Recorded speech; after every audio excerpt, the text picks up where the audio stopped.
Right before boarding, I noticed something strange. My flight number was 1015, today's date October 15th, and the departure time 10:15 a.m. These coincidences gave me a bad feeling, but I couldn't find anything out of the ordinary. Even the captain said everything was fine.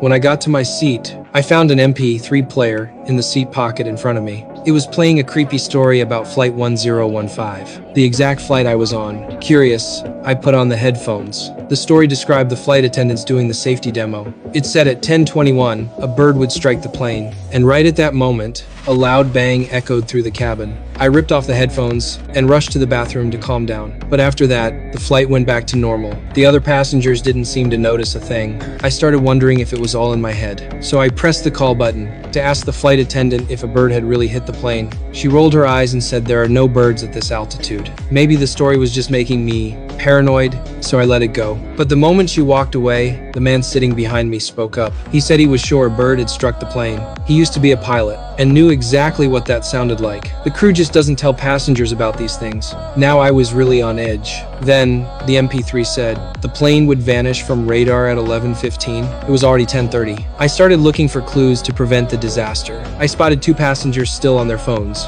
I rushed over and told them to turn them off, but they completely ignored me. Just as I was about to argue with them, a flight attendant came over and told me to return to my seat. I had no choice but to sit back down and put the headphones on again. The MP3 said there were mobsters on the plane. They were going to hijack the flight and eliminate witnesses. I stood up and scanned the cabin. Sure enough, two passengers up front looked like gangsters. I went to find a flight attendant to ask if there was an air marshal on board. She said she didn't know. I thanked her and went back to the cabin. I sat down next to the man, suspecting he might not be a pilot after all. Maybe he was an undercover air marshal. He denied it, but his expression didn't look like he was lying. Once most of the passengers fell asleep, I decided to take matters into my own hands and try to stop this disaster myself.